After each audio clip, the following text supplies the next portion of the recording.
Glória a Deus. Você trouxe a Bíblia? Abra em Juízes. Ainda estou com Josué na cabeça. Juízes, capítulo de número 2. Juízes, capítulo de número 2. No culto passado nós fomos até o versículo de número 5. Hoje nós vamos do versículo de número 6 até o versículo de número 23, concluindo aí o capítulo de número 2. Me escutam bem? Todos estão escutando bem? Estão? Amém? Tá tudo certo? Ok. A gente ia transmitir, mas deu um problema aí, não estava passando o áudio ali de jeito nenhum. Aí a gente interrompeu. Então, bem-aventurados sois vós, porque estão aqui nessa noite para escutar essa mensagem que o Senhor tem para nós. Amém? Deus quis assim. A partir do versículo de número 6, o texto diz assim: Depois que Josué despediu os israelitas, eles saíram para ocupar a terra, cada um a sua herança. O povo prestou culto ao Senhor durante toda a vida de Josué e dos líderes que sobreviveram a Josué e que tinham visto todos os grandes feitos do Senhor em favor de Israel.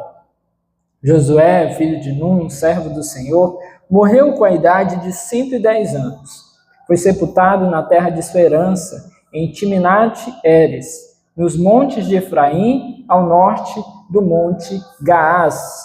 Depois que toda aquela geração foi reunida a seus antepassados, surgiu uma nova geração que não conhecia o Senhor e o que ele havia feito por Israel. Então os israelitas fizeram o que o Senhor reprova e prestaram culto aos Baalins, abandonaram o Senhor, o Deus dos seus antepassados, que os havia tirado do Egito, e seguiram e adoraram vários deuses dos povos ao seu redor, provocando a ira do Senhor. Abandonaram o Senhor e prestaram culto a Baal e a Astarote. A ira do Senhor se acendeu contra Israel, e ele os entregou nas mãos de invasores que os saquearam. Ele os entregou aos inimigos ao seu redor, aos quais já não conseguiam resistir. Sempre que os israelitas saíam para a batalha, a mão do Senhor era contra eles para derrotá-los, conforme havia advertido e jurado a vocês. Grande angústia os dominava. Então o Senhor levantou juízes, que os libertaram das mãos daqueles que os atacavam. Mesmo assim, eles não quiseram ouvir os juízes. Antes se prostituíram com os outros deuses e os adoraram.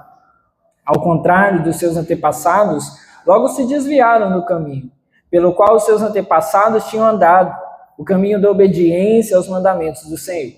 Sempre que o Senhor lhes levantava um juiz, ele estava com o juiz e os salvava das mãos dos seus inimigos enquanto o juiz vivia, pois o Senhor tinha misericórdia por causa dos gemidos deles diante daqueles que oprimiam e os afligiam. Mas quando o juiz morria, o povo voltava a caminhos ainda piores do que os caminhos dos seus antepassados, seguindo outros deuses, prestando-lhes culto e adorando-os. Recusavam-se a abandonar suas práticas e seu caminho obstinado. Por isso, a ira do Senhor acendeu-se contra Israel, e ele disse: Como este povo violou a aliança que fiz com os seus antepassados, e não tem ouvido a minha voz, não expulsarei de diante deles nenhuma das nações que Josué deixou quando morreu. Eu as usarei para pôr Israel à prova e ver se guardará o caminho do Senhor, e se andará nele como fizeram os seus antepassados. O Senhor havia permitido que essas nações permanecessem, não as expulsou de imediato e não as entregou nas mãos de Josué. Vamos orar? Senhor, essa é a tua palavra, nós estamos aqui em tua presença, Senhor, mais uma vez, pedindo ao Senhor que nessa noite o Senhor possa nos instruir, nos conduzir, nos trazer compreensão, fortalecimento, que possamos crescer em tua palavra, que o teu Espírito Santo possa nos conduzir, falando conosco aqui, Senhor, nessa noite, a cada um, individualmente, falando em nossos corações, falando também, Senhor, meu Deus, conosco coletivamente, como igreja, que possamos verdadeiramente, Senhor, meu Deus, a partir da compreensão da tua palavra, viver, Senhor, meu Deus, lá fora, nas nossas vidas cotidianas, aquilo que o Senhor espera de nós. Pai amado, perdoa os nossos pecados, limpa o nosso coração de todo mal. Nos perdoa, Senhor meu Deus, por tudo aquilo que temos feito, contrário à Tua palavra, à Tua verdade, Senhor. E que em nome de Jesus, Senhor meu Deus, nós possamos seguir nos Teus caminhos, conduzidos pelo Teu Espírito, a fazer a Tua vontade. Nessa noite, Senhor, aqui especial, nós vamos falar a respeito dessas coisas, da necessidade de viver de acordo com a Tua vontade. E como é ruim, Senhor meu Deus, aqueles que acabam vivendo longe do Teu querer. Por isso, Senhor, que possamos estar atentos. Que nada, Senhor meu Deus, venha nos atrapalhar. Em nome de Jesus, nós repreendemos tudo que não vem do Senhor. O pensamento ruim, todo medo, apreensão, ansiedade ou dor, ou toda preocupação com as coisas lá fora, nós oramos e repreendemos esse lugar das nossas vidas e das nossas mentes nessa hora. Pedindo ao Senhor nessa noite, mais uma vez, que apenas a Tua palavra e o Teu Santo Espírito tenham lugar para agir e reinar no meio de nós. Amém e amém. Bom, meus irmãos, vejamos só. No capítulo de número 1, nós vimos aí o início dos relatos do autor de Juízes a respeito de como as coisas ficaram a partir da morte de Josué. Josué era o grande líder do povo de Israel, ao adentrarem ali na terra prometida, a terra de Canaã. Nós vimos, Deus distribuiu as terras, as tribos deveriam ocupar aquelas terras, houve várias vitórias no tempo de Josué, porém, Josué morreu. E uma vez que ele morreu, era necessário que o povo continuasse, né? Eles deveriam continuar ali, ocupando as terras, obedecendo a Deus, fazendo a vontade do Senhor com relação àquela terra que Deus havia prometido. Mas nós vimos então que, embora a princípio eles tenham começado ali com algum êxito em relação a isso, nós vimos que eles passaram então a desobedecer a Deus. As tribos passaram a desobedecer a Deus, o povo de Israel passou a desobedecer a Deus, e nós vimos os relatos aí no capítulo de número 1, de quantas vezes eles acabaram descumprindo aquilo que Deus havia ordenado, especialmente no que diz respeito à ocupação da terra.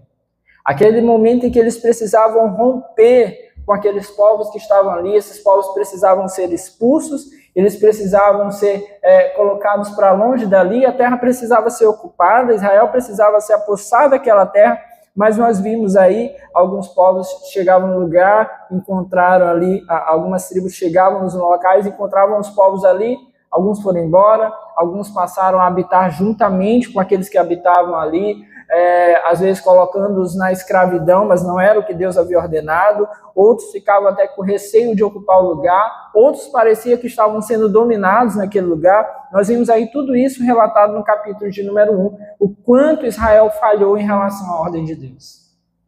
E aí no início do capítulo de número 2, nós vimos então que Deus enviou um anjo a falar com o seu povo, um anjo que lhes cobrou em relação àquilo que Deus havia ordenado a eles. Versículo 1 do capítulo 2, tirei vocês do Egito e os trouxe para a terra que prometi com juramento dar aos seus antepassados.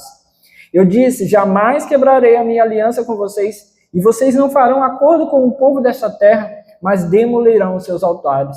E essa era a ordem de Deus, esse era o acordo de Deus, esse era o concerto de Deus com o povo de Israel, mas o povo de Israel havia desobedecido. Por isso então veio o questionamento, ainda no final do versículo 2, por que vocês não me obedeceram? O povo de Israel havia desobedecido ao Senhor. Isso trouxe, então, consequências. Versículo 3, portanto, agora digo a vocês que não os expulsarei da presença de vocês. Eles serão seus adversários e os deuses deles serão uma armadilha para vocês. Então, estava ali, a partir daquele momento decretado, Deus não iria mais expulsar aqueles povos, e eles ficariam ali como uma espécie de armadilha, os deuses deles seriam ali uma armadilha, eles passariam a ser provados, o povo de Israel seria provado ali a partir daqueles povos que eles não quiseram expulsar. A ordem de Deus era que se apartassem ali daqueles povos, mas eles não obedeceram e agora eles vão precisar encarar cada uma dessas situações. Bom, meus irmãos, aqui a partir do versículo de número 6, o autor do texto parece que ele vai tocar de novo aqui nessas questões de alguma maneira, e de uma forma mais profunda, nós vamos ver aqui a partir do versículo de número 6, uma espécie de um balanço daquilo que vai acontecer ao longo de todo o livro de Juízes. Uma espécie de resumo daquilo que a gente vai ver. Mas com uma intensidade tão grande, meus irmãos, que certamente já vai nos levar aqui a refletir bastante a respeito não apenas da conduta desse povo, mas a respeito também da nossa conduta enquanto povo de Deus, enquanto servos do Senhor, em relação àquilo que nós devemos fazer. É necessário refletirmos aqui, e esse texto certamente é muito, muito rico, e ele é um texto muito determinante assim, para a gente compreender tudo o que vai acontecer a partir daqui. Mas veja só, versículo de número 6, ele diz assim, então, depois que Josué despediu os israelitas, né, então parece que ele retroage aí na história, eles saíram para ocupar a terra, cada um a sua herança. Né? Então, Josué havia despedido o povo deveria ocupar ali a terra, era isso que deveria acontecer. Diz o versículo 7, então, que o povo prestou culto ao Senhor durante toda a vida de Josué e dos líderes que sobreviveram a Josué e que tinham visto todos os grandes feitos do Senhor em favor de Israel. Então, veja só. O texto começa nos dizendo que esse povoamento de Canaã, ele foi muito feliz. Israel ocupa aquele lugar, vai ocupando as cidades, há muitas vitórias. Nós vimos aqui os relatos, né? Quem acompanhou no livro de Josué, quem não pôde acompanhar, depois vale a pena você escutar lá a série, lá, tá lá no YouTube, porque você vai perceber o quanto Israel realmente foi feliz, o quanto as conquistas vinham dos milagres que Deus estava fazendo, né? Cada vitória que o povo de Israel ia alcançando naqueles lugares ali, coisas que em alguns momentos assim eram vitórias incríveis. Nós vimos a vitória sobre Jericó, né? As muralhas caindo, desde a travessia, na verdade, do Rio Jordão, aquilo já realmente demonstrava ali esse favor de Deus. Aí depois o povo de Israel vai avançando, eles chegam em vários lugares, em diversas cidades, derrotam vários reis, nós vimos isso, derrotam vários reis de vários locais ali em Canaã. Nós vimos também, eles derrotaram gigantes, né? Então povos diversos ali daquela área, todos foram sendo derrotados ali, iam sendo derrotados um a um. E Josué, enquanto um líder temente a Deus, certamente se mostrava ali como alguém que guiava o povo não apenas para as vitórias nas batalhas, mas como alguém que guiava o povo para Deus. Para Deus. Há uma grande diferença, meus irmãos, entre guiar alguém ou aqueles que estão debaixo do nosso cuidado apenas para as vitórias dessa vida. Há uma grande diferença entre fazer isso e guiar de fato para Deus. Os pais, por exemplo, aqueles que são pais, eles devem guiar seus filhos. Não apenas para que sejam bem-sucedidos, para que tenham boas notas na escola, ou para que depois cresçam e tenham um bom emprego e possam ser bem-sucedidos financeiramente, né? E muitas vezes esse é o desejo dos pais, poderem ver isso. Isso não é algo ilegítimo, meus irmãos. É necessário também que se faça isso. Mas antes de tudo, é necessário que nós possamos guiá-los para Deus. Isso precisa fazer parte do nosso pensar todos os dias. Todos os dias. E faz total diferença. E essa era a grande diferença de Josué. Ele era um líder que fazia com que o povo fosse conquistar não apenas uma terra, mas que o povo fosse obedecer a Deus. Conquistar a terra ali naquele momento era igual, era sinônimo de obedecer a Deus. Eles estavam obedecendo a Deus. E Josué estava guiando um povo para obedecer a Deus. O texto nos diz que o povo prestou culto ao Senhor durante toda a vida de Josué. Durante toda a vida de Josué e dos líderes daquele tempo, que estavam ali alinhados com Josué, o povo prestou culto ao Senhor. Eles cultuavam a Deus. Então veja como faz diferença que aqueles que lideram realmente possam liderar pessoas para viver um culto ao Senhor. E isso fez toda a diferença ali na vida daquele povo naquele tempo. E veja só que eles então foram povoando Canaã, E houve ali então uma continuidade na fé de Josué, se espalhando entre o povo, se espalhando entre aquelas pessoas, em cada tribo que iria avançando, cada ordem que Josué acabava ali dando a esse povo, isso ia acontecendo. Mas Josué morreu. Diz o versículo 8 que Josué, filho de Num, servo do Senhor, morreu com a idade de 110 anos. Viveu bastante, mas morreu. Porque tudo aquilo que às vezes a gente acha assim, olha, tá muito bom, tá muito legal, como é bom assim viver esse ambiente aqui dessa forma, mas uma hora vai acabar, meus irmãos. Por melhor que seja. Uma hora vai acabar. Eu gosto dessa igreja aqui, eu gosto do pastor, o pastor é bonito, o pastor é legal. Não sei porque vocês sorriram, mas vamos continuar. Eu gosto dessa igreja, que legal, é bom aqui. Tenho que dizer para você, uma hora vai acabar, né? Ou Deus vai me levar para ser pastor em Orlando, né? Esse pastor de Orlando, né? Ou Deus vai trazer Orlando para ser pastor aqui. Pode vir um pastor Orlando, né? Deus pode querer em algum momento. Porque em algum momento, meus irmãos, aquilo que a gente acha bom muda. Josué era um bom líder, mas ele tinha que morrer. Aliás, todo mundo que é bom vai morrer. Você sabia disso? Pai, mãe, tio, primo, vai morrer. A gente não quer, mas vai acontecer.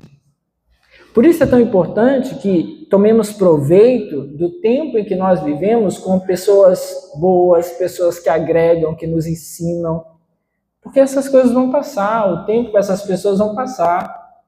Quando um pai morre, uma mãe morre, fica a memória, mas é o curso natural das coisas.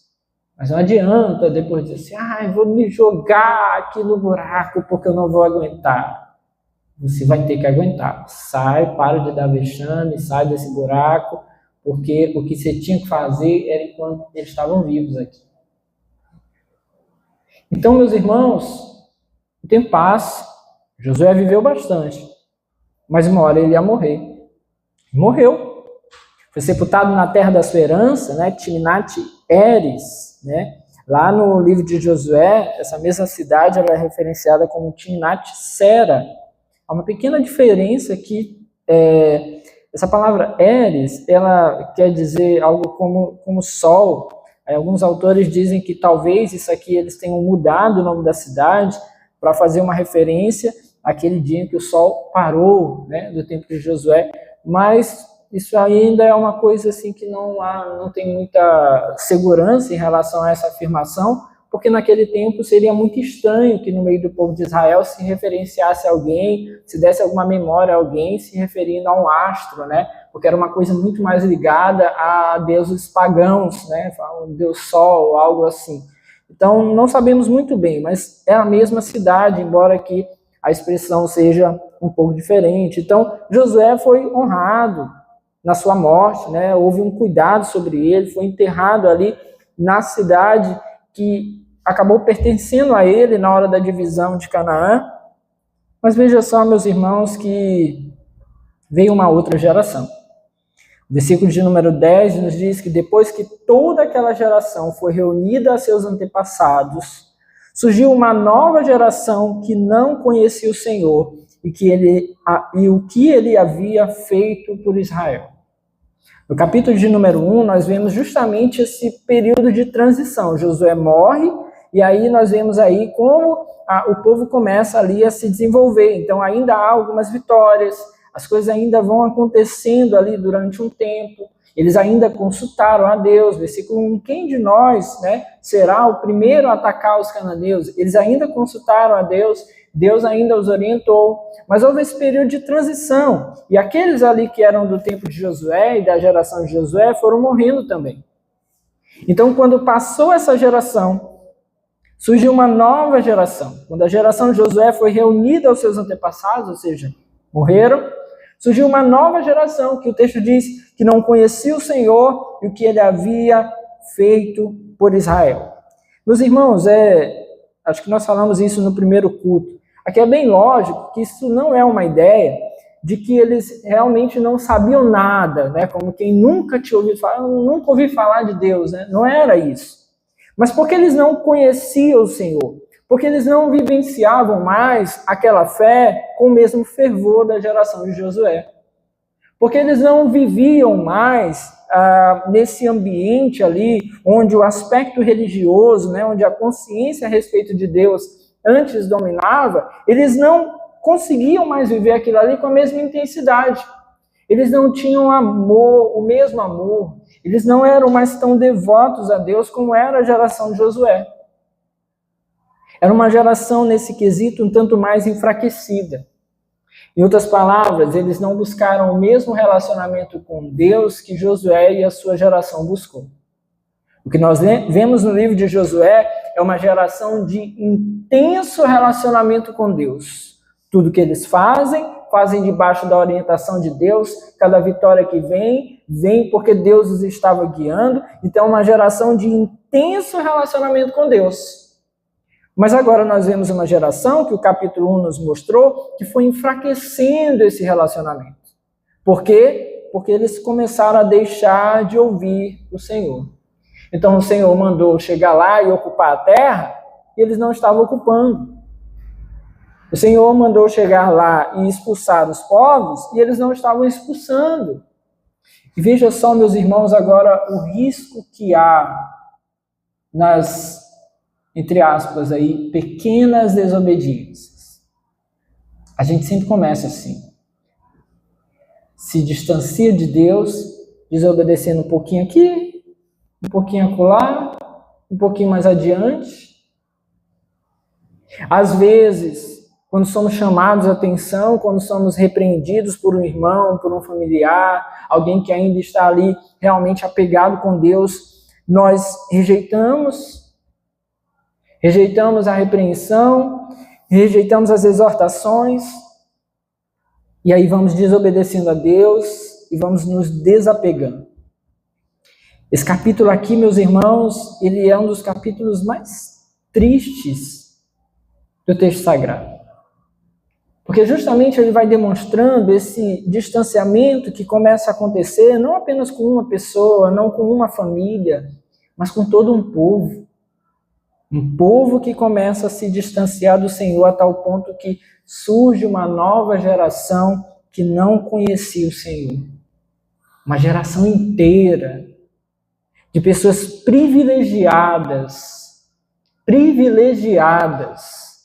Porque veja só, meus irmãos, é uma geração que cresce no meio das histórias do que Deus fez. O que o anjo acabou de falar aqui nos primeiros versículos do capítulo 2 é justamente aquilo que Deus fez, os tirei do Egito. Então, quando você, por exemplo, que tem filhos pequenos, você está lá na sua casa, você abre um livrinho, a própria Bíblia, e começa a contar ali as histórias do povo de Deus, já é algo enriquecedor, já é algo que vai os fortalecer certamente na sua fé. Agora imagine se você tivesse passado por isso. Ou se os seus pais tivessem passado. Sabe quando você está contando as histórias lá do interior? Quando eu era criança lá no interior, eu corria pelado, minha mãe quebrava o coco, não sei o quê, e depois a gente ia jantar, não sei o quê, e eu ia fazer as necessidades na fossa. Você não conta cheio de detalhes, né? Porque você viveu isso. Agora imagine que essa geração aqui ouviu detalhes preciosos. Sabe o que é ter um avô dizendo assim: meu netinho, aquele dia que as muralhas de Jericó caíram, aí eu vou parar e o olho encher de lágrimas e engasgar aqui antes de continuar a falar para o neto o que tinha acontecido. Essa geração aqui, meus irmãos, é privilegiada. Nós estamos diante aqui de um privilégio que eles tinham, de ouvir as histórias do Senhor, de estar no meio do povo que vivenciou todas essas coisas. É claro que alguns vão questionar aqui e dos dois lados aqui pode ter existido equívocos, quer seja daqueles que estavam ali ensinando e passando as coisas às gerações futuras, que talvez foram perdendo o fervor do seu próprio amor por Deus, mas também dessa geração que veio surgindo e que talvez ouvia e ficava ali fazendo ali com que as histórias entrassem por um ouvido e saíssem pelo outro e já não desse mais tanta atenção. Sempre tem uma mútua responsabilidade. Nunca é só a responsabilidade de um pai que deixou de ensinar e nunca é só uma responsabilidade de um filho que não quis obedecer. Mas os dois lados precisam fazer a sua parte.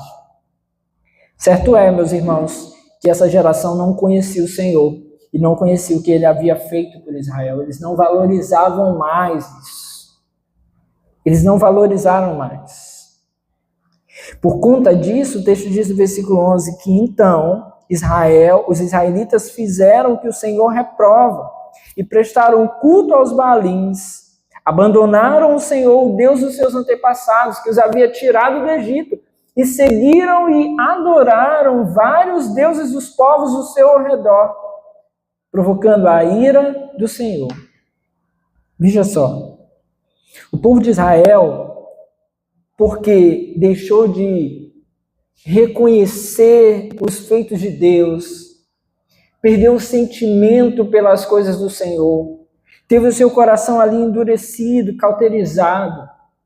O povo de Israel, por isso, começou a fazer o que o Senhor reprova. É obviamente aqui, meus irmãos, uma correlação. Eles não começaram a fazer o que o Senhor reprova simplesmente do nada. Eles começaram a fazer o que o Senhor reprova porque eles começaram primeiro trancando os seus corações em relação a Deus. E essa é uma das grandes estratégias de Satanás, de trazer coisas que fazem com que nós estejamos ali trancando os nossos corações em relação a Deus. A gente vai perdendo o fervor, a gente vai perdendo o prazer, a gente vai perdendo a alegria, a gente vai perdendo. E aí, meus irmãos, quando isso acontece, por consequência, a desobediência vem. É por isso que o texto é assim: então os israelitas fizeram o que o Senhor reprova. É como se dissesse, por isso, porque eles não conheciam o Senhor, porque havia uma geração ali que não conhecia o que o Senhor havia feito por Israel, porque eles perderam ali a alegria de ouvir essas coisas. Porque eles perderam ali a alegria de reconhecer o favor de Deus sobre eles. Aí eles passaram a fazer o que o Senhor reprova. E o que é que o Senhor reprova? Essa é uma boa pergunta. O que é que o Senhor reprova? No nosso tempo a gente facilmente liga aí a reprovação de Deus com pecados do cotidiano, fumar, beber, usar droga, fornicar, tudo isso, meus irmãos, realmente são coisas reprováveis. Mas veja só, é necessário que a gente compreenda a partir do texto. Eles fizeram o que o Senhor reprove, o texto diz, e prestaram culto aos Baalins. Abandonaram o Senhor, o Deus dos seus antepassados, que havia os tirado do Egito, e seguiram e adoraram vários deuses dos povos ao seu redor, provocando a ira do Senhor. Então, o que é que o Senhor reprova? O Senhor reprova o culto aos Baalins. O Senhor reprova que eles estão seguindo e adorando vários outros deuses. O Senhor reprova toda espécie de idolatria. Sabe por que nós caminhamos, meus irmãos, então, para esses caminhos errados, reprováveis a Deus? Porque nós somos cheios de ídolos. Nós somos cheios de ídolos. Porque o ídolo é aquilo que é colocado em um lugar, em um patamar que se equivale ou supera a Deus. Isso é um ídolo. Quando esse povo começa aqui a não reconhecer os feitos do Senhor, a não reconhecer o que Deus havia feito por eles, Eles começam a desprezar a Deus, os ídolos tomam conta dos seus corações. Então, os Baalins, os outros deuses, eles começam a ter para eles mais valor, começam a ter para eles ali um efeito, uma intensidade ali muito maior. Eles deixaram o Senhor, eles abandonaram a Deus, porque os seus corações agora estão cheios de prazer por outros deuses. E eis aqui para nós, meus irmãos, grande alerta. Todos nós corremos esse risco. Tim Keller dizia, na verdade, é falecido já, que o nosso coração é uma fábrica de ídolos. Todos nós. É uma coisa, meus irmãos, que nós precisamos lutar contra todos os dias, porque nós fabricamos os nossos ídolos. Aí talvez você me pergunte, como eu posso detectar um ídolo na minha vida? A gente pode se fazer perguntas simples, como: o que hoje eu não viveria sem? Isso pode ser um ídolo para nós. Talvez nos aponte um lugar de idolatria. O que eu não viveria sem? Eu preciso disso aqui. Eu sei que a resposta mais natural, né, aquela coisa mais afetiva, né, minha família, meu pai, minha mãe, mas talvez isso possa até ser. Há pessoas que fazem outras pessoas ídolos. O filho, muitas vezes, né? Ai, eu viveria sem meu filho, coisa assim, né? Exagerada. Mas há outras coisas. Há outras coisas. Bens, recursos. Outra pergunta que nós podemos fazer é: o que o Senhor me pediria que eu negaria a Ele? O que, se o Senhor me pedisse, é bem provável que eu diria não a Ele? Isso pode ser um ídolo também. São nessas perguntas que nós precisamos ali nos aprofundar e questionar o nosso ser. Porque todos nós, de alguma maneira, pode ser que estejamos aí agarrados a coisas que nós não entregamos a Deus. Quando, na verdade, meus irmãos, o nosso coração precisa antes estar dedicado ao Senhor. O povo de Israel abandonou a Deus. Quando eles abandonaram esse único Deus, veja só que eles não viraram ateus. Porque é bem provável que a gente pense assim: abandonar a Deus é virar um ateu, um sem Deus. Não. Na maioria das vezes isso não acontece. Há quem questione até se um ateu é um ateu de verdade, no sentido estrito da palavra. Na verdade, o nosso coração procura outros deuses no lugar de Deus. É isso que nós comumente fazemos. Ocupamos o nosso coração com outros deuses. Outros deuses ocupam esse lugar. Por isso que eles abandonam a Deus, o Deus dos seus antepassados, o Deus que os havia tirado do Egito, e seguiram e adoraram vários deuses. Porque havia muitos deuses ali, meus irmãos, a quem eles poderiam adorar. Porque quando Deus os ordenou que eles chegassem naquela terra e acabassem com os deuses dali, acabassem com os povos dali, é porque aqui, meus irmãos, havia um risco muito grande de que eles se contaminassem com esses deuses. E aconteceu. E eis aqui um grande alerta para nós, meus irmãos. Um grande alerta. Quando Deus vai lá e nos orienta, faça isso, Ele não está brincando. Ele não está brincando. Quando Deus nos orienta, meus irmãos, tem algum sentido. Tem algum sentido. Quando nós contribuímos com a obra de Deus, isso não é novo, não vem de agora. Nós vimos no Antigo Testamento, o povo precisava ali sustentar o templo. E mais do que o templo, sustentava ali a própria família daqueles que cuidavam do templo. E era necessário. Havia uma família que Deus então vai, depois desse tempo aqui, colocar, cuidar do templo, e eles precisam ser sustentados. E o povo de Israel precisava fazer isso. E tinha mais do que isso.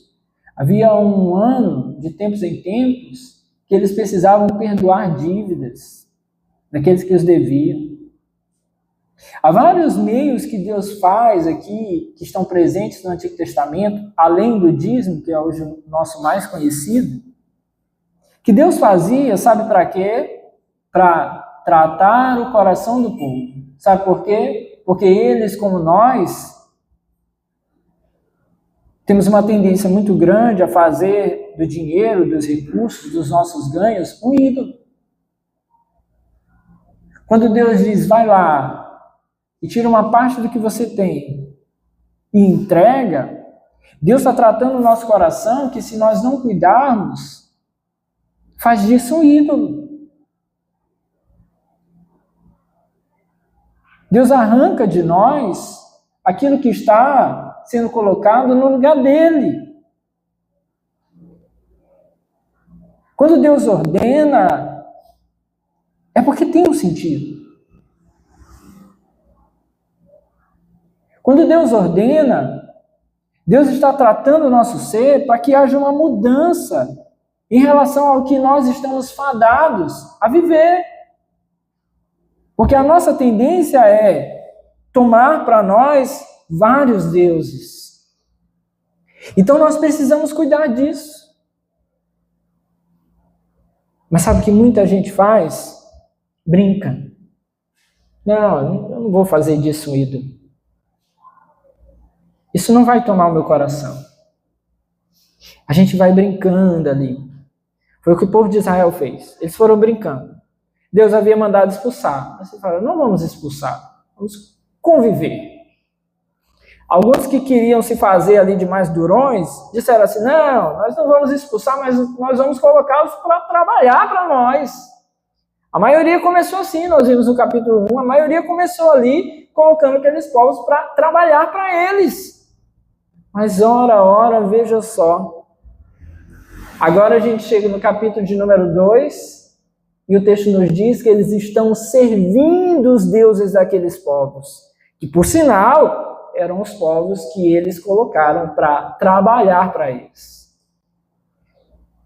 A gente brinca demais, meus irmãos, achando que não vai acontecer. Nós precisamos ter muito cuidado. Porque quando eu terminei de meditar nesse texto, assim, eu fiquei procurando algumas coisas assim na minha mente, de vários tempos assim, e eu vi muita coisa, não como visão, o pastor teve uma visão, não, eu fiquei lembrando quantas vezes na minha caminhada cristã, o meu coração buscou fabricar ídolos que eu colocaria facilmente no lugar de Deus. Foram várias vezes.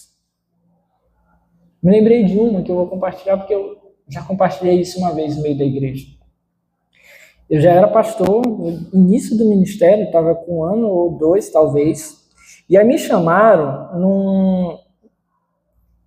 eu fui de gaiato mesmo, num trabalho de evangelismo que estava tendo, nem era da nossa igreja, lá no centro ali. Aí eu fui lá, a Neuza não foi, o João não foi, eu fui sozinho. E eu cheguei lá no meio de um trabalho de evangelismo, estava lá, estava observando, vendo os meninos, não agi diretamente, mas estava olhando aquilo ali. Eu simplesmente parei e eu comecei a pensar, nem precisou eu olhar ninguém, não precisou olhar uma mulher passando, nem precisou disso. Eu comecei a pensar assim, cara, se eu tivesse esperado mais um pouquinho e eu não tivesse casado, aí minha cabeça começou a virar assim, e se eu não tivesse casado? Se eu tivesse esperado? Se eu tivesse só esperado para eu ganhar um pouco mais? Ixi, rapaz, eu estou ganhando hoje, se eu não tivesse mulher e filhos, só com um carrinho hoje esses caras pegam um monte de gente. E precisava ter só um carrinho mesmo. E tava por aí, não sei o quê. E, gente, e minha mente foi, vá. Cheguei até uma hora assim que eu me assustei. Eu falei, o que eu tô pensando nisso aqui? Olha o ambiente onde eu tô e olha onde está a minha mente. E foi assim, parecia assim que eu estava viajando. Veja como é arriscado, meus irmãos. A nossa própria carne, pecaminosa do jeito que é, ela já traz riscos em si. Porque dentro de nós, há sempre esse risco constante do nosso ser estar ali buscando ídolos, coisas que se colocam acima de Deus. E nós precisamos ter cuidado. Porque agora eles estão se voltando para outros deuses, mas eles começaram na desobediência a Deus. E eles saíram do lugar de adoração a Deus e não ficaram com a mente vazia, porque há sempre uma ocupação. Agora suas mentes se voltam para outros deuses. Eles não disseram não a Deus, eles colocaram outro Deus na sua vida, na verdade, outros deuses na sua vida. E aí esse é um risco muito grande que nós corremos. Eles estavam ali tão, cheios de sede por isso, que eles estavam dispostos agora a aceitar qualquer Deus. Eles aceitaram outros deuses ali sobre as suas vidas. Seguiram e adoraram vários deuses. Abandonaram o Senhor, diz o versículo 13, e prestaram culto a Baal e a Astarote, que eram dois símbolos ali, né, talvez os mais proeminentes dos deuses ali dos cananeus. Era isso que eles estavam fazendo, procurando outros deuses, se ocupando disso, porque quando há um vazio de Deus, há outro que ocupa. E esse é o grande risco para nós. Mas o que acontece? A ira do Senhor veio. Versículo 14. A ira do Senhor se acendeu contra Israel. E ele os entregou nas mãos de invasores que os saquearam. Ele os entregou aos inimigos ao seu redor, aos quais já não conseguiam resistir. Sempre que os israelitas saíam para a batalha, a mão do Senhor era contra eles para derrotá-los, conforme havia advertido e jurado a vocês. Grande angústia os dominava. Eles provocaram a ira do Senhor. E por isso, meus irmãos, Deus os entregou nas mãos dos seus inimigos. Isso é um alerta muito grande para nós. Porque veja só, meus irmãos, que caminhar com Deus é provar do seu cuidado todos os dias. Todos os dias. Estava vendo um videozinho, mandei para a Neuza, achei engraçado essa semana, uma nenenzinha, acho que 2 ou 3 meses, naquele mêsversário, né? Botaram o bolinho do lado da menina. Só que a mãe botou ela sentadinha, foi tirar a foto e não apoiou. Aí a menina fez assim, com a cara no bolo. É engraçado. Caiu com a cara no bolo, né? Todo mundo sabe que criança não deve comer nada antes de 6 meses, né? Só mamar. A minha caiu com a cara no bolo. Por que ela caiu com a cara no bolo? Porque a mãe e o pai não ampararam. A nossa vida com Deus é uma vida onde o Senhor está aqui, amparando a gente. A gente às vezes não percebe, mas é Deus que está cuidando da gente, nos amparando, nos livrando de tombar. Mas às vezes a gente começa a teimar com Deus. Não, eu quero desse jeito. Não, eu quero fazer da minha forma. Não, eu vou fazer assim. Não, isso aqui eu vou desobedecer. Não, isso aqui eu acho que não vai dar em nada. E a gente começa a tentar escapar das mãos de Deus. E que tem filho pequenininho sabe, né? Principalmente quando começa ali, 2 anos, 3 anos, 6 anos. Aí os meninos ficam, a gente, vem pra cá, menino, vem pra cá, e segura, e o menino quer subir, desce daí, menino. A gente diz assim, tu vai morrer, eles não entendem. A gente tem que livrá-los todos os dias é livrá-los da morte, a missão dos pais de menino de 2, 3 anos. Estamos aqui livrando nossos filhos da morte todos os dias. Porque pensa que não, o menino está mexendo na tomada.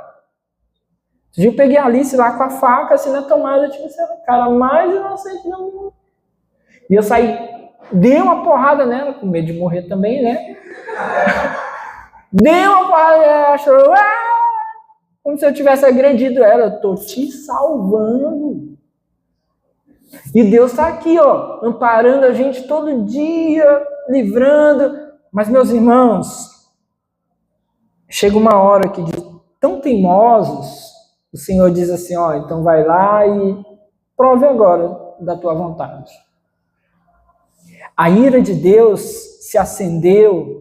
E veja só que esse termo ira, quando a gente lê no Antigo Testamento, algumas pessoas justamente por isso correlacionam com a ideia de que o Deus do Antigo Testamento é um Deus malvado. Não, ele é um Deus longânimo. Sempre nós estamos vendo Deus assim, paciente, cuidando, tratando esse povo, protegendo, fazendo com que eles sejam livrados da morte, mas eles insistem tanto que chega uma hora que Deus, por amá-los demais, vai usar da sua ira. A sua ira também é amor. Deus, quando acende a sua ira, entrega esse povo às suas próprias vontades. Se acendeu a ira do Senhor contra Israel e ele os entregou nas mãos de invasores que os saquearam. Deus os entregou a quem? Aqueles povos que eles não expulsaram. Vocês não expulsaram. Agora provem das mãos desses povos que vocês não me obedeceram e não quiseram expulsar. O texto segue e diz, ele os entregou aos inimigos ao seu redor. Por que tem inimigos ao redor deles? Porque eles não expulsaram.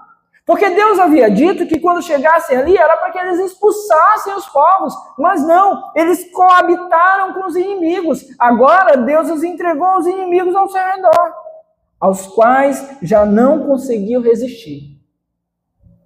E por que eles não conseguiam resistir? Porque antes eles sempre resistiram, e mais, eles sempre venceram porque a mão de Deus estava guiando o povo. Não porque eles tinham poder em si mesmos. Era Deus que os dava vitória. Mas eles chegaram uma hora que ficaram de nariz empinado e disseram assim, não, é a gente que ganha todo mundo. Então nós não precisamos de Deus, né? Aí Deus, então vão lá. E agora o texto diz que eles já não conseguem mais resistir. Porque sempre que agora eles saem para a batalha, a mão do Senhor era contra eles para derrotá-los. Deus preferiu apoiar os inimigos deles. Porque assim era necessário para que eles pudessem tomar consciência a respeito do que estavam fazendo. Conforme havia advertido e jurado a vocês. Deus havia falado. Deus também não é Deus que pega desprevenido. Deus havia alertado, conforme havia advertido e jurado a vocês. Deus havia falado. Deus havia falado. Era isso que eles deveriam fazer. Era isso que eles deveriam fazer. Obedecer, expulsar esses povos. Mas eles não obedeceram. Eles não obedeceram. E agora eles estão provando disso. Veja só, meus irmãos, que o poder de Deus que estava em favor deles se volta contra eles pelo simples fato de que Deus agora não os está guardando mais. Por quê? Porque assim eles desejaram. É a pior condição do homem. É quando o Senhor nos entrega ao nosso próprio querer. É quando o Senhor nos entrega a nossa própria sorte.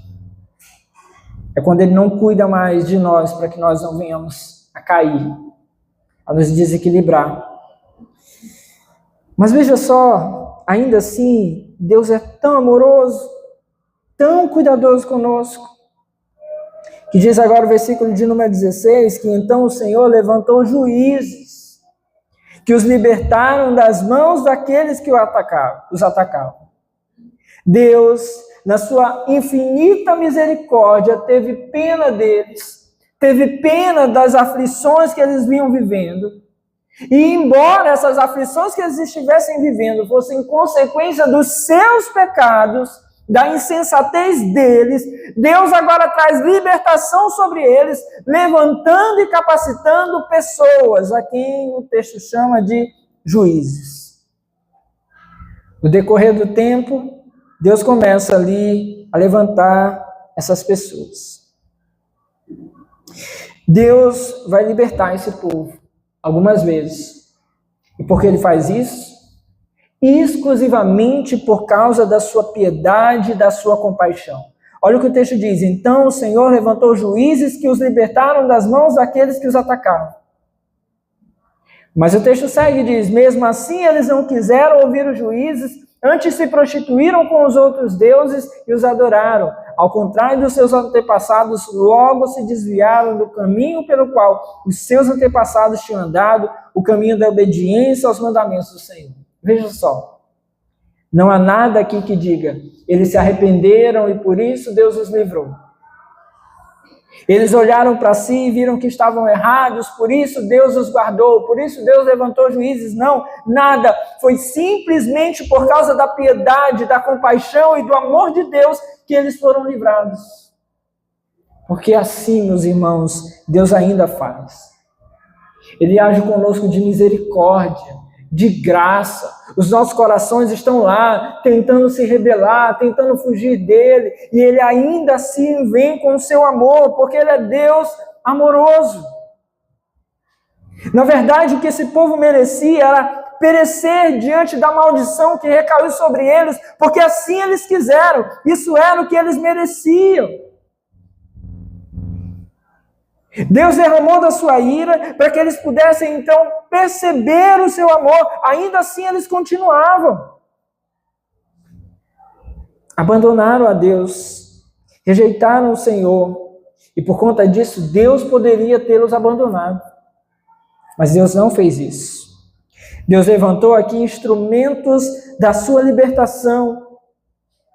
Veja só que ele não enviou anjos do céu para fazer isso, mas capacitou pessoas. Capacitou pessoas de uma maneira sobrenatural, para serviços específicos ali, para cuidar do povo. Deus faz isso, meus irmãos, de uma maneira maravilhosa. E nos dias de hoje, Deus ainda continua a fazer isso.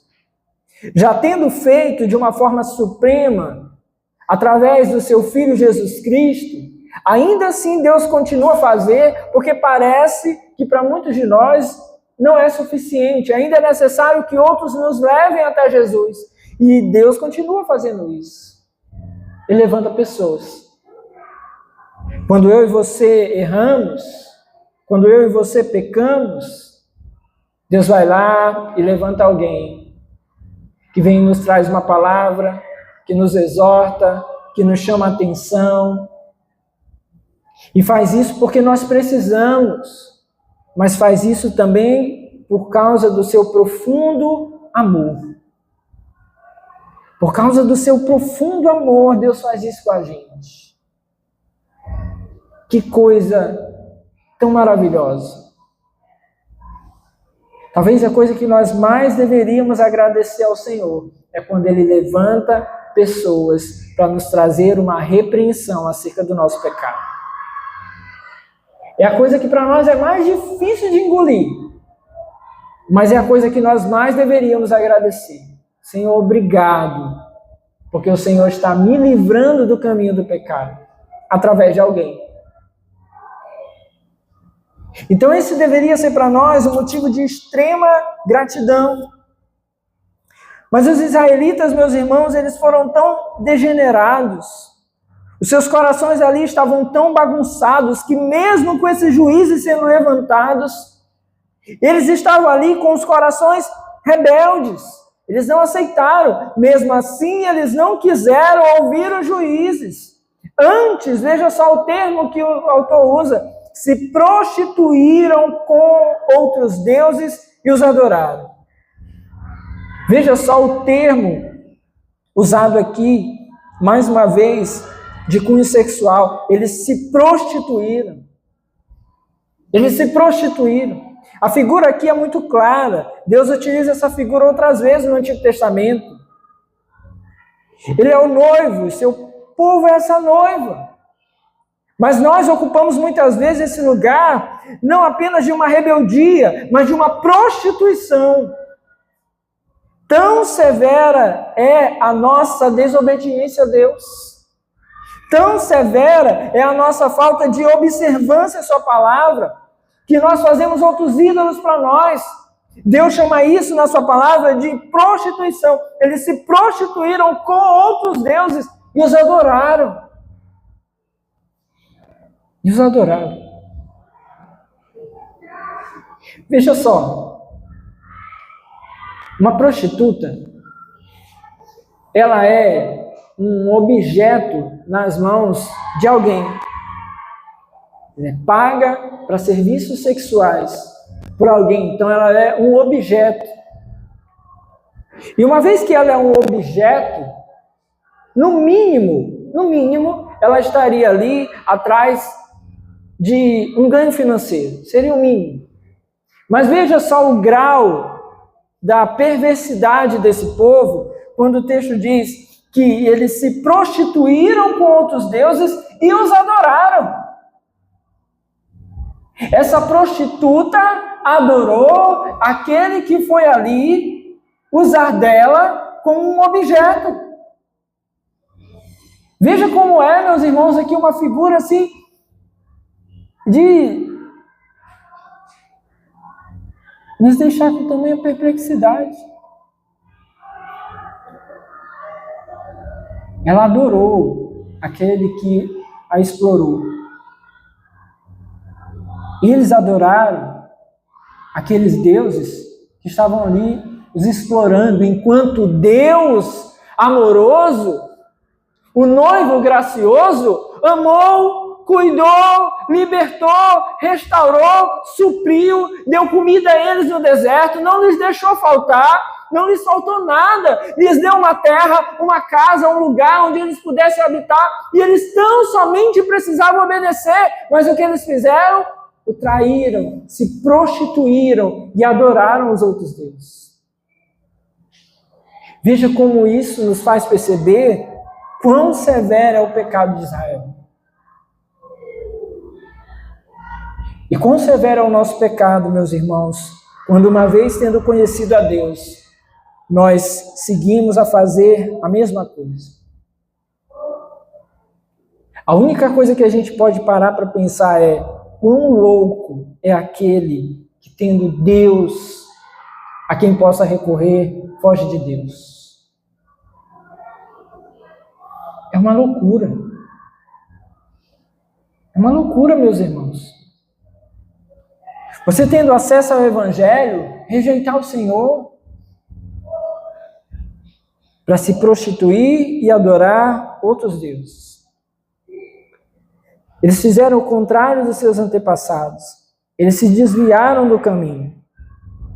Mesmo tendo alguma influência, mesmo tendo os exemplos, mesmo tendo as histórias que vieram, ainda assim eles resistiram. Eles se corromperam mais. Versículo 18: sempre que o Senhor lhes levantava um juiz, ele estava com o juiz e o salvava das mãos dos seus inimigos. Essa vai ser a tônica do livro todo. Deus levanta o juiz, está com o juiz, ajuda, guia, faz com que esse povo seja liberto, segura ali nas mãos do juiz e os salva por meio do juiz. Mas o texto diz: pois o Senhor tinha misericórdia por causa do gemido deles diante daqueles que os oprimiam e os afligiam. Lá no versículo 15, acho que eu pulei essa parte, no final diz que grande angústia os dominava. Quando Deus tirou as mãos de estar ali cuidando deles, eles começaram a padecer de tamanha angústia, porque eles começaram a ver todo o sofrimento. Deus ia lá, se compadecia deles, tinha misericórdia por causa dos gemidos deles, porque eles estavam sendo oprimidos, Deus ia lá e cuidava deles por meio dos juízes. Mas diz no versículo 19: mas quando o juiz morria, o povo voltava a caminhos ainda piores do que os caminhos dos seus antepassados, seguindo outros deuses, prestando-lhes culto e os adorando. Recusavam-se a abandonar as suas práticas e o seu caminho obstinado. Eles iam e pioravam, e pioravam, e pioravam. Eles não faziam o que Deus havia determinado e pioravam cada vez mais. Isso é um grande alerta para nós, meus irmãos. Um grande alerta. Quanto nós precisamos tomar de cuidado para que nós não estejamos, sabe, indo nos primeiros erros, nos primeiros vacilos. Você conhece alguém que abandonou os caminhos do Senhor? Agora pare e pense nessa pessoa, se você tinha algum tipo de relacionamento com ela, proximidade com essa pessoa. Pare e pense na vida dela. Ele não deu as costas para Deus de um dia para o outro. Ela não deu as costas para Deus de um dia para o outro. Ela começou ali a se deixar levar, ela foi aceitando algumas coisas, às vezes voltava como quem queria ali algum ar de piedade, mas depois ia lá e ia mais fortemente se deleitando com o pecado, até o dia em que abandonou completamente a Deus, porque é assim que acontece. É como quem chega num lugar, está ali, lameado o chão, ele vai ali dizendo assim, não, mas eu vou passar. Aí ele vai ali, ó, como quem diz, ó, tô tomando cuidado, tá vendo, ó? Tô conseguindo.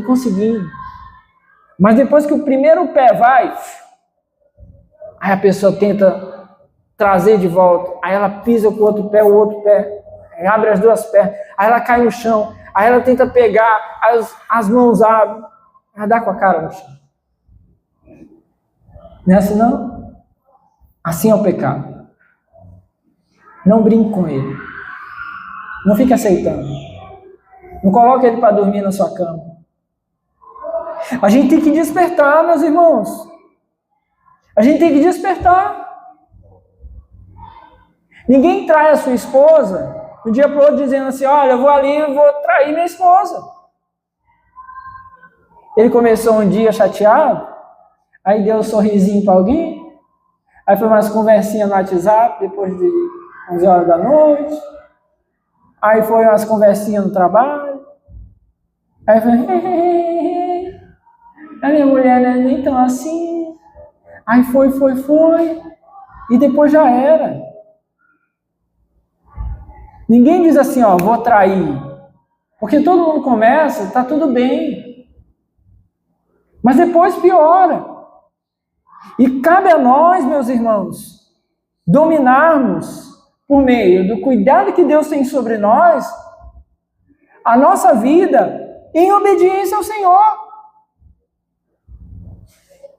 Quando Josué guiava o povo para conquistar a terra, ele guiava para conquistar a terra não como quem queria simplesmente ser um dominador. Ele ia conquistar a terra por obediência a Deus, porque Deus havia dito que eles iam para lá, iam dominar a terra, e que assim eles deveriam fazer. Era isso que Josué fazia, e por isso que enquanto Josué os guiava, dava certo.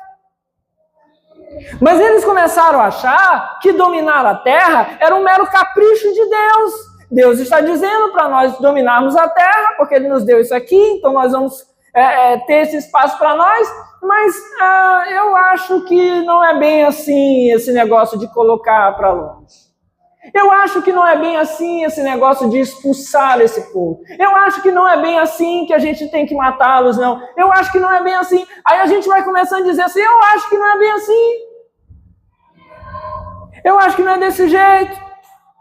Eu acho que não tem problema andar com ela sozinho no carro. Eu acho que não tem problema eu sair com ele em altas horas. Eu acho que não tem problema eu recebesse um pouquinho a mais pelo trabalho que eu não fiz. Eu acho que não tem problema. Aí a gente vai dizendo assim, não tem problema. Eu acho que não tem problema, esse mês aqui eu não vou ofertar, esse mês aqui eu não vou dar dízimo, Deus não vai sentir falta, né? Os irmãos estão dando. Eu acho que não tem problema. A gente vai dizer assim, eu acho que não tem problema, eu vou faltar aqui uns 10 cultos aqui, tá tudo bem, não tem problema não. Né? Comunhão com a igreja, não é essas coisas todas assim que estão falando, não. Eu acho que não tem problema. Aí a gente vai nessa, e quando a gente vê, meus irmãos, nós estamos como aqueles daquela geração que não conhecia os feitos do Senhor e por isso desobedeceu a Deus. Deus então foi abandonado por eles, que agora eles estão provando do seu pecado.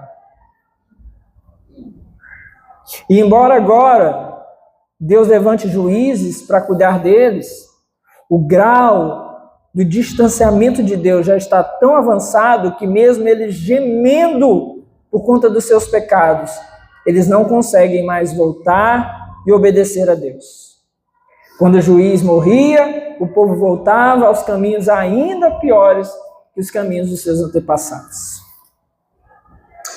Por isso, versículo 20, a ira do Senhor acendeu-se contra Israel, e ele disse: como este povo violou a aliança que fiz com seus antepassados e não tem ouvido a minha voz, não expulsarei de diante dele nenhuma das nações que Josué deixou quando morreu. Deus deixa claro aqui que quem expulsava os povos da frente deles era ele. E agora, uma vez que eles estão assim, que eles violaram a aliança com o Senhor, Deus diz agora: não expulsarei, eu não farei mais. Eles estavam achando que era por eles, que eles conseguiam sozinhos, que as suas vitórias e os seus triunfos vinham deles e da vontade deles, mas não era assim. Não era. Você tomou café hoje? Deus que deu para você. Deus deu para a gente. O mais reforçado ao mais fraquinho foi Deus que deu. Deus que deu. E cada coisinha, meus irmãos, que nós pensarmos, nós precisamos lembrar, foi Deus que nos deu. Quando eu e você escolhemos obedecer a Deus no dia de hoje, foi porque Ele nos deu o café, porque nos deu o trabalho, nos deu a família, nos deu o cuidado, nos livrou da morte, nos deu o ar para respirar. E cada coisinha que nós temos porque Deus nos deu. Por isso, eu e você escolhemos hoje obedecer a Deus. Porque Ele tem cuidado de nós. Mas quando nós dizemos assim, não, nós não queremos mais obedecer a Deus. Deixa eu fazer as coisas da minha maneira. Aí Deus diz, tá bom. Você vai então provar do que é uma vida sem Deus. Meus irmãos, lá em Apocalipse, vai falar a respeito do inferno, que o inferno é um lugar preparado para Satanás e os seus demônios. E todos aqueles que acharam que deveriam fazer parte do time dele. Que não é o Flamengo, mas é um time muito ruim, o time de Satanás. O inferno é um lugar preparado para eles na sua rebeldia. Mas muitos que escolheram agora desobedecer a Deus aqui estarão lá. Se não se arrependerem, estarão lá. Porque é o lugar daqueles que escolheram viver segundo a sua própria vontade. E se escolheram viver segundo a sua própria vontade, viverão para sempre na sua própria vontade. Mas aqui, meus irmãos, nessa vida, nós ainda temos um lugar de graça no Senhor. Diz o versículo 21, não expulsarei de diante dele nenhuma das nações que Josué deixou quando morreu. Eu as usarei para pôr Israel à prova e ver se guardará o caminho do Senhor e se andará nele como fizeram os seus antepassados. Olha que coisa maravilhosa. Deus poderia dizer assim, eu vou deixar esses povos lá para destruir vocês, para aniquilar vocês. Mas o que Deus fez?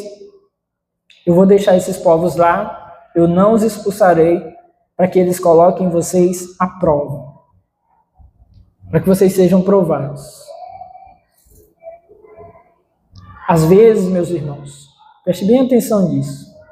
Algumas pessoas, por tanto rejeitarem a Deus, serão levadas a esse lugar onde Deus ainda estará ali de olho.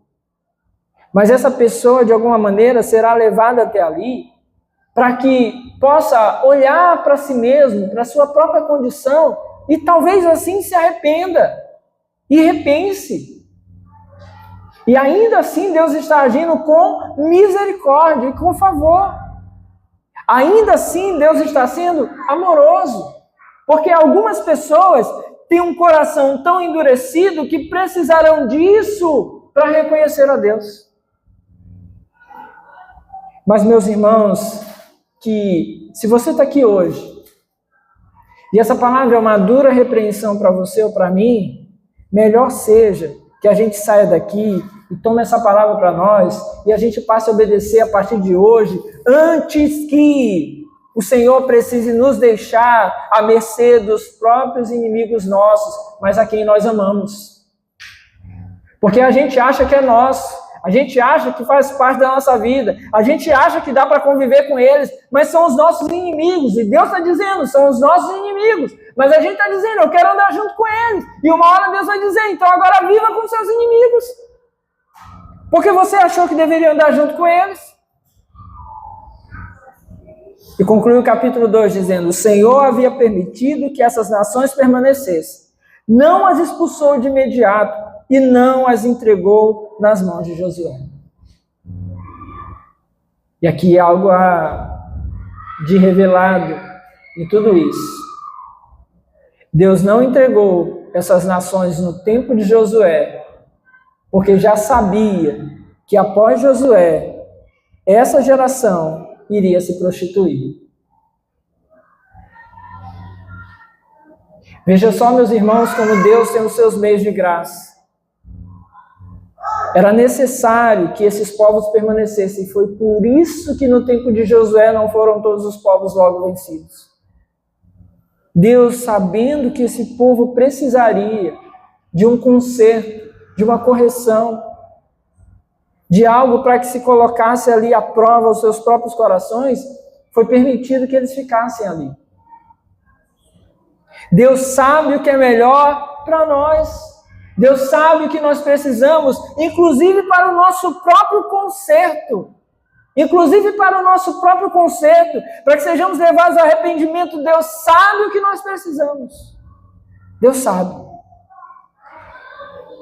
Mas, meus irmãos, que o quanto antes nós percebermos que os nossos corações estão apegados em ídolos desse mundo, que nós possamos nos arrepender. Porque o lugar para onde vão aqueles que não querem se arrepender, não querem se voltar a Deus, é sempre um lugar de sofrimento. Se não for aqui completamente, certamente será na eternidade. Mas que nós possamos perceber isso então. Que possamos perceber. Deus conhece todas as coisas, conhece a minha e a sua vida, sabe o que nós precisamos para a nossa correção e certamente Ele está trabalhando para isso.